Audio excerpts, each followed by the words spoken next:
Assalamualaikum warahmatullahi wabarakatuh.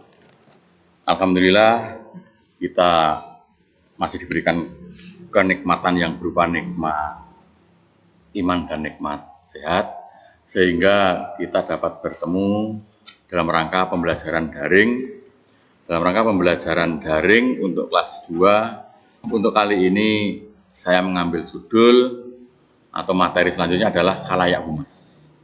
Khalayak humas itu adalah kelanjutan materi dari yang pertemuan kemarin. Perlu Anda ketahui bahwa untuk saya menyampaikan materi lewat video ini, nanti saya ikuti dengan tugas.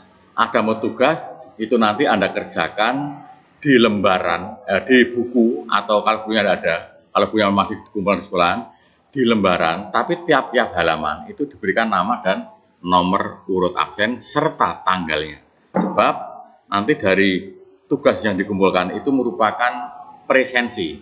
Jadi barang siapa atau siapa yang tidak mengerjakan, tidak mengumpulkan, berarti dianggap tidak masuk dan siswa tersebut nilainya kosong. Apabila ada yang tidak mengikuti, itu ada izinnya. Tolong nanti izinnya diberikan kepada saya dan apa alasannya. Ini langsung saja mulai aja. Pada yang berikutnya adalah khalayak humas. Khalayak humas itu adalah setiap organisasi memiliki khalayak yang berbeda. Bahkan untuk organisasi yang mempunyai core business atau aktivitas utama dalam organisasi itu, perusahaan di bidang otomotif seperti Astra dan Indomobil masing-masing mempunyai khalayak internal dan eksternal yang berbeda. Maka pesan public relation dan media yang digunakan tidak dilakukan secara sama ke semua khalayak. Penetapan khalayak sengaja menentukan agar pesan yang disampaikan dapat diterima khalayak secara efektif.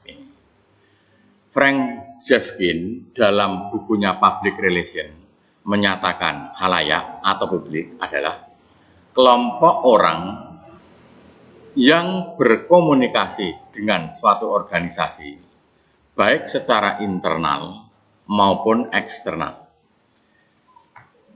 Beberapa alasan mengapa suatu organisasi atau perusahaan atau instansi ataupun kantor harus mengenali atau menetapkan unsur masyarakat luas yang menjadi khalayaknya, yaitu, jadi apa alasannya suatu organisasi itu menentukan masyarakat luas yang menjadi khalayaknya. Alasan yang pertama adalah untuk mengidentifikasikan segmen khalayak atau kelompok yang paling tepat untuk dijadikan sasaran suatu program kehumasan. Saya ulangi. Alasan yang pertama, untuk mengidentifikasi, menentukan identifikasi segmen khalayak atau kelompok yang paling tepat untuk dijadikan objek atau sasaran suatu program kehumasan. Ini yang pertama. Yang kedua, untuk menciptakan skala prioritas sehubungan dengan adanya keterbatasan anggaran dan sumber-sumber daya lainnya. Mohon maaf, tolong perhatiannya penuh karena waktunya sangat singkat sekali. Yang ketiga, untuk memilih media dan teknik public relation yang sekiranya paling sesuai. Nomor 4, untuk mempersiapkan pesan-pesan apa yang akan disampaikan agar mudah diterima. Ini alasan menentukan khalayak. Sekarang untuk yang berikutnya, apa akibatnya? Apa akibatnya apabila tidak ditetapkannya khalayak dalam suatu program public relation? Apa alasannya tidak ditetapkannya khalayak? 1, segenap usaha dan dana akan terpecah belah. Akibatnya terlalu luas khalayak yang dituju. Nomor yang kedua, pesan yang dikirimkan tidak ditangkap atau dimengerti sebagaimana mestinya, karena pesan itu tidak sesuai dengan karakteristik khalayak yang menerima.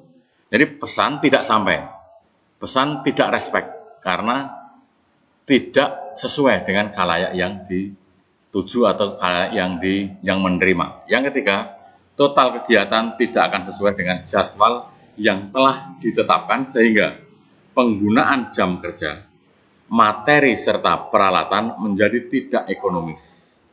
Yang keempat, tujuan yang hendak dicapai walaupun sudah ditargetkan tidak akan bisa tercapai.